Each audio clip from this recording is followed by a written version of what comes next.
the Security Dialogue.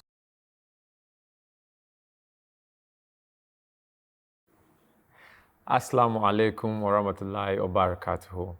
We welcome you to the second season of the Security Dialogue here on Muslim Television Ahmadiyya International.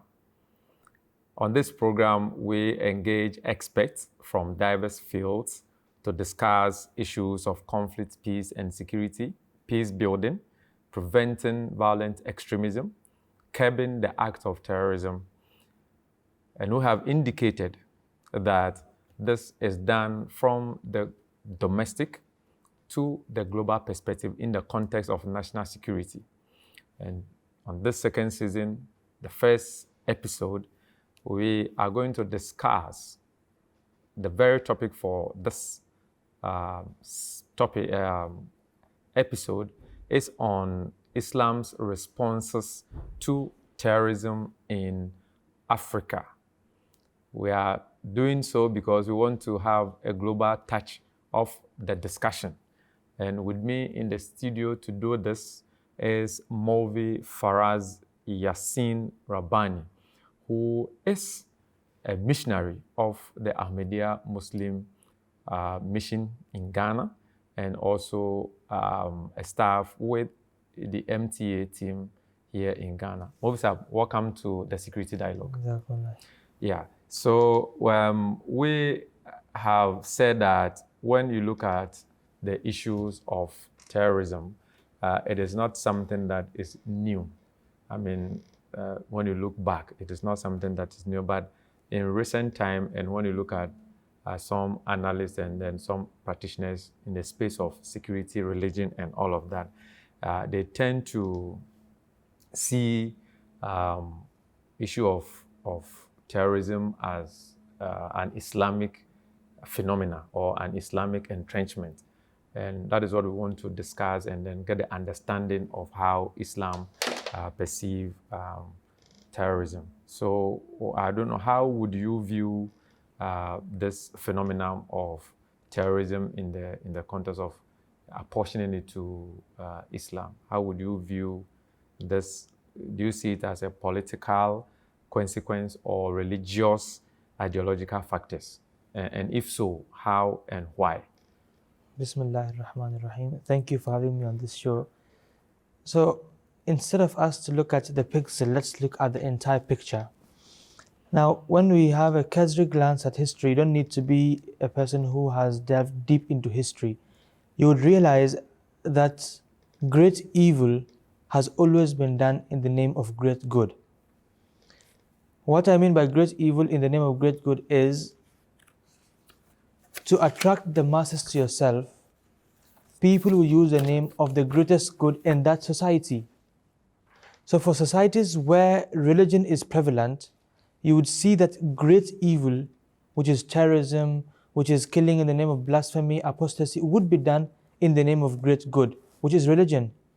To understand this better, let's take the Western world, where religion is not something which is close to people's heart. And the great good there is democracy, freedom of speech, human rights. So great evil is being done in the name of human rights, in the name of freedom of speech. And where we have religion, that great evil is done in the name of religion. So this is a phenomena that the world has seen. Go back to the 15th, 16th century, and this great evil was done in the name of Christianity, the Crusades. Villages upon villages were burnt in Europe, saying this is the great good. Meanwhile, it was great evil. And the Holy Quran has mentioned very categorically that a person who kills an innocent soul, the punishment for such a person in the sight of God is as though he has killed the entire humanity. And if you save one innocent person, the reward God will give you would be like you have saved the entire humanity. So you don't have to be a Muslim to know that religion does not teach you this. You just need to know that the book which they claim to use does not support this. And I would like to mention a leaked report that was published in The Guardian from the UK. And I quote, it was a leaked report about the MI5, which is Britain's domestic intelligence, that said, Far from being religious zealots, a large number of those involved in terrorism do not practice their faith regularly. This is as clear as this. And then the next part says, MI5 says, there is evidence that a well-established religious identity actually protects against violent radicalization. That is why we have the Ahmadiyya Muslim community. You would not see any Ahmadi around the world who would go around not to talk about terrorism, even defaming another human being. Because religion tells us, and the Holy Quran says, that I, meaning God, has given respect and honor to every human being. Okay. And I have no right to take that honor from that person. So this is how we view that. We view this concept that great evil is being done in the name of great good. Very good. I mean, I am super, I mean, intrigued about this revelation by the MI5. But let's look at this way. You know, there's a section of the people who have argued that when we look at modern international Islamist terrorism, more or less, and like you said, within the 15th century coming, there was a lot of religious advancement in conquering and all of that, which they saw it to be good. And some are also saying that when you look at coming to the 20th century and then you look at Islamic fundamentalism from the Arab world, and then also you look at the British-ruled India as a response to the dismal state of Muslim society against social injustice. So they are arguing that more or less people are riding on the back of this religious tenet to sort of defend or register their marginalized situation. How would you juxtapose this with what you have just told us, that the Quran says that when you kill one person, it's like you have removed the entire world, and the same way when you save one person, it's like you have saved the entire world. How would you juxtapose the two? You see, sometimes people ask this question, including atheists who don't believe in religion or in God. They say that, why do people who you call prophets suffer the most? Why do you say that this person was a very religious person, but he suffered the most? People ask this question. For example, they say the Holy Prophet ﷺ, he lost his father before birth, he lost his mother immediately, his uncle, his daughter was killed, he had no children after that, no male children, his companions were killed. And the same is the story of his companions, that they lived a life which was very difficult and harsh. Then you move on to the saints in Islam. The religious context of Islam is based on 4 different A'immah. Okay. We have Imam Shafi, Imam Hanbal, Imam Musnad, and the others. Okay. So, and Islam, all Islamic roots are from those 4 A'immah. Okay. And these 4 A'immah suffered a lot at the hand of their leaders or rulers. But the question still remains, that did any of the leaders these people claim to follow ever practice this? That because injustice was being done on them, they took the law in their own hand? The Holy Prophet never did so, his companions never did so, and nor did any righteous person ever do so. So if a person takes up arms, we should know that what this person is doing is wrong. And this brings me to one very interesting question and there was an article published that how Islamic is the Islamic terrorism. Okay. For example, they say that, and we've seen incidents in Africa that children, and especially girls, were kidnapped by these so-called Muslim terrorist groups. And look at the example of the Holy Prophet. Once with his companions, he was walking by and a bird was chirping over his and his companions' head, was just going round. And the Holy Prophet realized that the bird is disturbed. So then he asked of his companions that, do you know the reason? So one companion said, yes, the child of this bird, I have taken it. So that is why the mother of this bird is feeling so desperate. The Holy Prophet said, no, do not cause some separation between 2 loved ones. And then the Holy Prophet said that anyone who takes a daughter or a son from his parents, God the Almighty would punish him for that on the Day of Judgment. So this is Islam. Then juxtapose that with what these people are doing. And we see videos of weeping mothers very worried fathers, brothers and sisters who are weeping because their sisters were kidnapped. So this is not Islamic, and that is why I said this so-called terrorism has nothing to do whatsoever with Islam. Okay, so moving straight into the deeper conversation of how, and this one I want you to expand it for us. When you look at the teachings of the Holy Quran and then the advent of messiahship, I mean, as far as Islam Ahmadiyya is concerned, and the advocacy for world order, peace, global peace building, and the fact that we are having this program, the Security Dialogue, which seeks to champion the cause of peace in the world.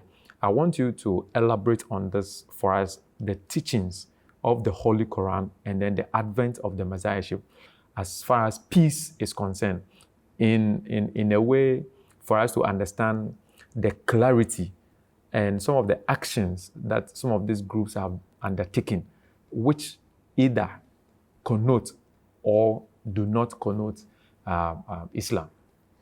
So the first side of this part is the religious freedom that Islam gives. Okay. And most of these terrorist groups go out and say that we are those who have been made international policemen of God, that we have to guide someone to the right path, and it is our responsibility and the thing that they have been assigned by God to make sure everybody follows the true path. Yeah. But the Holy Quran tells the Holy Prophet, may the peace and blessing of Allah be upon him, Lasta alayhim musaitir, that even the Holy Prophet was not made a person who would force his religion on others. Alayka al-balagh wa alayna al-hisab, that on you, O Prophet of God, is to convey the message, not to force anybody into accepting your message. And then the Holy Quran says, La ikraha fi din, there is no compulsion whatsoever in the matters of religion.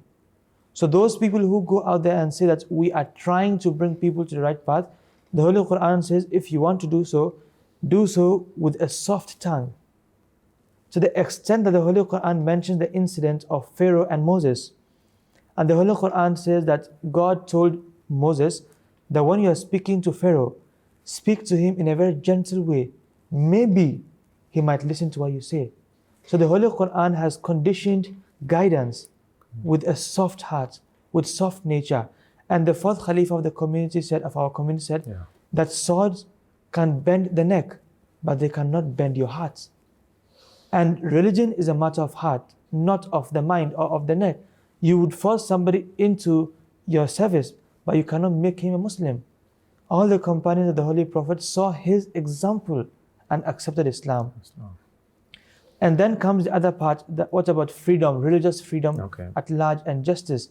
The Holy Quran says that even if you have to give witness against yourself, against your family members, against your close ones, that is closer and more lovely to God than otherwise. And then when we talk about jihad is a concept that has been very much misunderstood. They say jihad means... Okay, so on the back of jihad, I want to read this statement and you see how you can connect it for us to look at that terrorism that is being apportioned to Islam.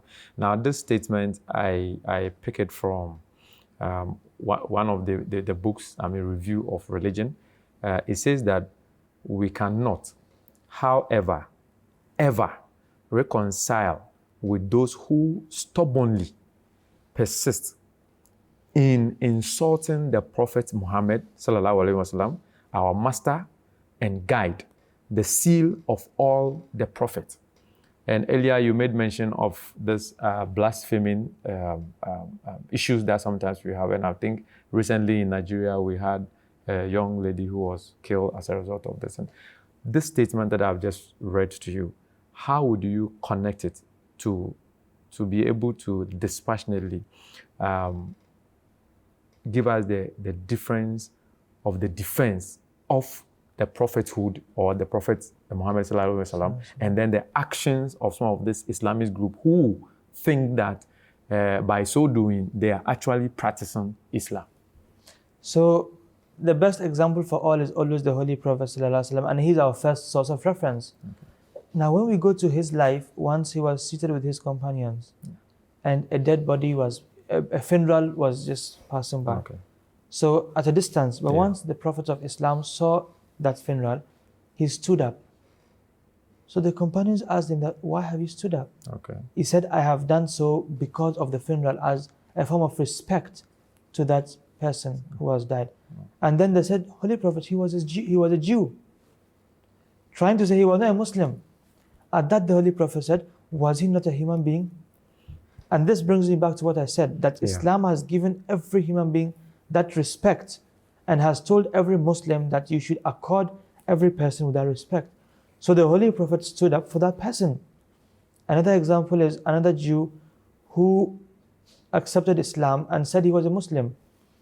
But his condition was such that he used to insult the Holy Prophet all the time, to the extent that once he said that once we go back to Medina, where the Holy Prophet came from, I, as the most honorable person, would drive out the most disgraced person, referring to the Holy Prophet. Okay.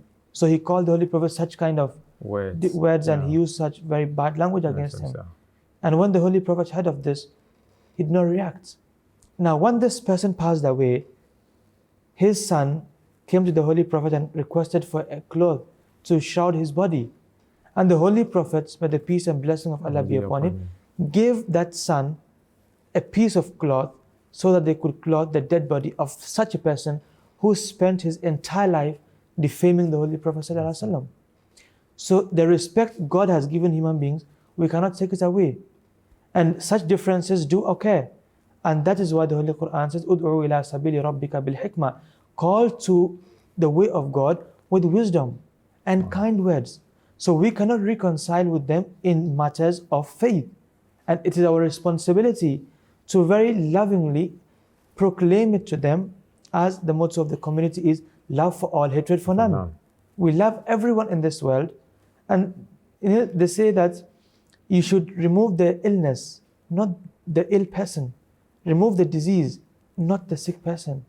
So you help them out, but that does not say that you should hate that person in any way. Anyway, wonderful. I mean, so if I get to understand the education that you have given us today on this very topic is so enormous and so deep, but take me to tolerance, because one of the key words that I've picked so far from the practice and the actions of the Holy Prophet Muhammad Sallallahu Alaihi Wasallam, it has to do with tolerance. How tolerant or is the Muslim community? The Muslim community ought to be the most tolerant, though it's very unfortunate that it is otherwise now, that we see people who call themselves Muslims and are Muslims, but that level of tolerance is not there as Islam has told them to be. Let me just give you a simple example here, is that sometimes you might hear people saying that he's a Christian, he's a Jew, that kind of disparities.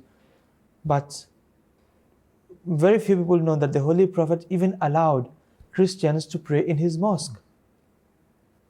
Just imagine that scene. Okay, so let me give you, please note that part, but let me give you this an example. I think either in 2019, thereabout, we heard that the chief imam, Sheikh Dr. Osman Nuh Shaributu, visited, I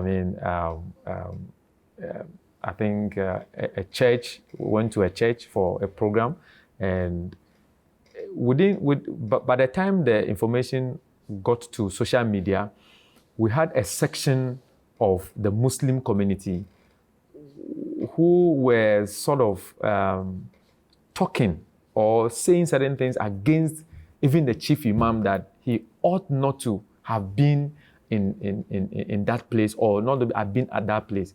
How would you clearly be able to make us understand this practice or this show of the followership in terms of the teachings of the Holy Quran as exhibited by the chief imam, but a section of his own people were also against him? So that's why I said that tolerance has become an issue. Now, when it comes to jihad, Okay. as I mentioned, the Holy Quran says that we permitted Muslims to go for jihad. The reason was so that Muslims would defend not the mosques alone, but to defend temples, churches, synagogues, and the mosques.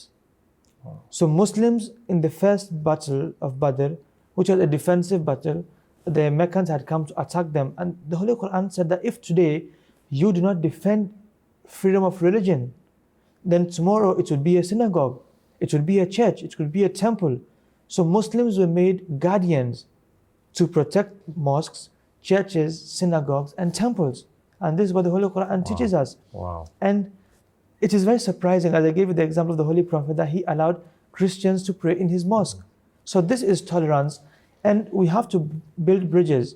And anyone who does so should be appreciated and not condemned that he visited a mosque, he visited a church. Rather, the regular meeting of religious leaders shows, and it is one that can bring people together.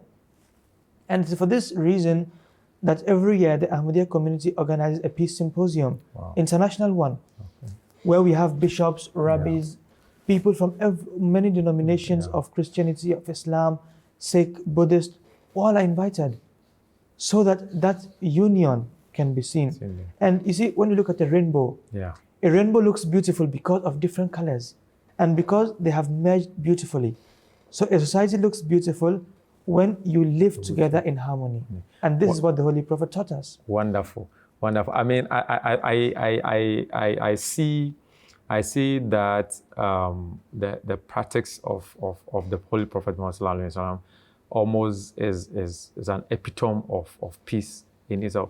Let's talk about followership. Have we done well or not in terms of we following this the steps of the Holy Prophet in the advocacy of peace and security? Because I'm still worried to the fact that most of the things that happens, and I'll give you an example. When you go to Mali, about 95% of the people there are Muslims, and we see a whole lot of these things that are happening, attacks here and there and all of that. Would you say that is just about maybe a political advancement of their own demands, or it is still part of the jihadism in terms of Islamic religion? So before answering, going specific to the question, I would like to read one quote that was written by a political scientist, Robert Pape, who wrote a book, Dying to Win, The Strategic Logic of Suicide Terrorism. So he studies every suicide case from 1980 to 2005 in this book, and which were 315. And he says, little connection between suicide terrorism and Islamic fundamentalism or any one of the world's religion. Rather, what nearly all suicide terrorist attacks have in common is a specific secular and strategic goal: to compel modern democracies to withdraw military forces from territories that the terrorists consider to be their homeland. Wow. This is not by a Muslim. This is by Robert Pape, who wrote this book. And he studied every case from 1980 to 2005. So this should answer most of the question, that most of these issues are just strategic goals, politically funded. Now comes the second part. And I always say that the current situation of the Muslims even increases my belief in the Holy Prophet ﷺ, and should do so. How? I mean, I'm interested in that point, yes. Because I mean, people are running away from that fact. When you look at the Muslims today, we see all this kind of extremism and all this going around. But as a Muslim who has a little knowledge about the Holy Quran and Hadith would know that 1,500 years ago, the Holy Prophet, may the peace and blessing of Allah be upon him, made a prophecy that a time is about to come when the Holy Quran would be present, but people do not take wisdom from it. And he says that the scholars, these extremists, that ulama'um sharru man tahta adimi sama, would be the worst creation under the canopy of the skies. And the mosques will be filled with worshippers, but devoid of righteousness. And these are scenes we're witnessing every day. The mosques are being used to propagate extremism by Muslim clerics. The Holy Quran is being used. So all these three things the Holy Prophet said: misuse of the Holy Quran, the mosques will be filled, and by who? By the religious clerics. And witnessing these scenes and the fulfillment of each word of this prophecy tells you how true this prophet was. But he also then told us, he gave us a glad tidings that at that time the Imam Mahdi would come, the promised reformer, and he would bring back the true teachings of Islam. And this is what we are doing now. I just want to present this book. This is World Crisis and the Pathway to Peace. Now, this book was a compilation of the sermons and speeches of Hazrat Khalifatul Masih al-Khamis, who is the current leader and head of our Ahmadiyya Muslim community. And our community head has addressed the British Parliament, the German military headquarters, the Capitol Hill in USA, the European Parliament, the National Parliament of New Zealand, the Netherlands Parliament.